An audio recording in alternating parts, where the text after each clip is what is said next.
ایک بادشاہ کسی جنگل میں اکیلا جا رہا تھا کہ اچانک اسے شیر نے آ لیا۔ اتفاق سے ایک کسان بھی ادھر آ نکلا جس کے ایک ہاتھ میں ٹیڑھی ترچھی لکڑی اور دوسرے میں درانتی تھی۔ شیر بادشاہ پر حملہ کرنے ہی والا تھا کہ کسان نے پھرتی سے ٹیڑھی لکڑی اس کے گلے میں دے کر درانتی سے اس کا پیٹ چاک کر دیا، جس سے بادشاہ کی جان بچ گئی۔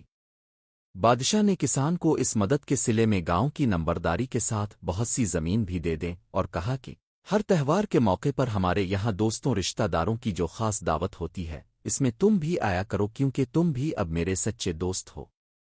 تھوڑے دنوں میں بادشاہ کے یہاں دعوت ہوئی تو کسان بھی آیا۔ اول تو اس کے کپڑے اتنے اعلیٰ نہیں تھے، دوسرے بادشاہ کے پاس بیٹھنے کا ادب و سلیقہ بھی نہ جانتا تھا، اس سے کئی غلطیاں ہوئیں۔ کھانا آیا تو وہ بادشاہ کے ساتھ ہی کھانے کو بیٹھ گیا۔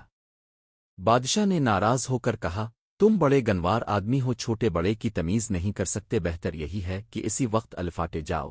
کسان شرمندہ ہو کر چلا آیا اور کئی سال تک بادشاہ کے پاس نہ گیا۔ ایک دن بادشاہ گاڑی پر سوار ایک تن پل سے گزر رہا تھا کہ گاڑی کا ایک پہیا نکل گیا۔ اگر اسی وقت سہارا دے کر اس کی اونچائی دوسرے کے برابر نہ کی جاتی تو بادشاہ دریا میں گر جاتا۔ حسن اتفاق کہیے تقدیر کہ وہی کسان اس وقت بھی وہاں موجود تھا۔ اس نے پہیا نکلتے ہی گاڑی کو اپنے بازو پر سنبھال کر بادشاہ کو گرنے سے بچا لیا۔ بادشاہ کسان کی اس دوبارہ خدمت سے اس قدر خوش ہوا کہ اپنے ساتھ لے جا کر کئی دن مہمان رکھا اور چلتے وقت بہت سا انعام دے کر ہمیشہ آنے کی تاکید کر دی۔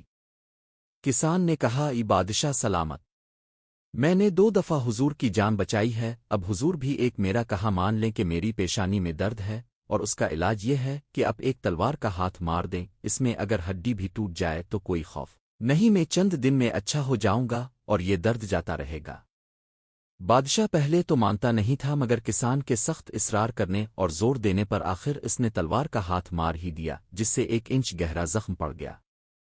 کسان زخم کھا کر چلا گیا اور چند روز میں معمولی علاج سے زخم اچھا ہو گیا۔ کچھ دن بعد بادشاہ نے اسے اپنے پاس بلا کر حال پوچھا تو کسان نے عرض کی، بادشاہ سلامت، خدا کے فضل سے تلوار کے زخم کا اب نشان تک نہیں رہا، مگر پہلی دعوت میں حضور کے بدتمیز گنوار کہنے اور نکال دینے کا زخم اب تک میرے دل پر ویسے کا ویسا ہی ہے۔